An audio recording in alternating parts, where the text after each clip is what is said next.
Ben prima dei corridori, ben prima dell'agonismo, ben prima della fatica, c'è il pane e il salame, la voglia di stare assieme, di applaudire e di festeggiare una giornata storica per la provincia attraversata dalla Corsa Rosa. È una festa del ciclismo, è una festa dello sport. Qui si mangia e si beve sempre.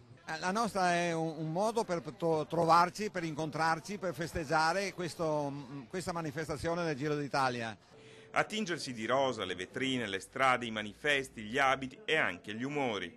Lei è vestita tutta di rosa? Sì, oggi è la giornata rosa e sta bene così. No, siamo soltanto venuti a vedere il Giro d'Italia. Perché? Perché siamo appassionati. Anche sono una sportiva. Chi deve vincere oggi? Tutti per me, se fosse per me tutti. Beh, diciamo che il Giro d'Italia Vittorio Veneto un po' d'anni che non ci arriva. Comunque l'arrivo di tappa a Vittorio Veneto per me è una cosa abbastanza significativa.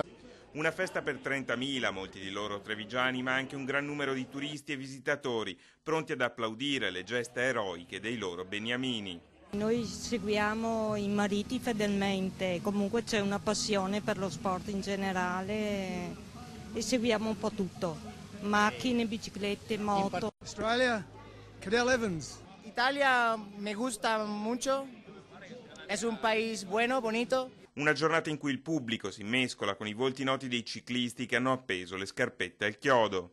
No, nostalgia no, contento per Vittorio e per l'emozione che poi so, quello che è l'emozione che provano i ciclisti che sono in gara, no? Quindi vedere tanta gente è sempre da pelle d'oca.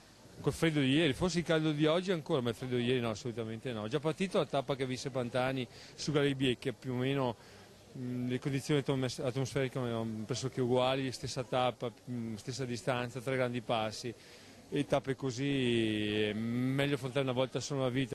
Vittorio Veneto, città simbolo del ciclismo, in una marca trevigiana che ospiterà il Giro ogni anno fino al 2018, anniversario della Grande Guerra, e venerdì la festa continua con la cronoscalata di Cima Grappa.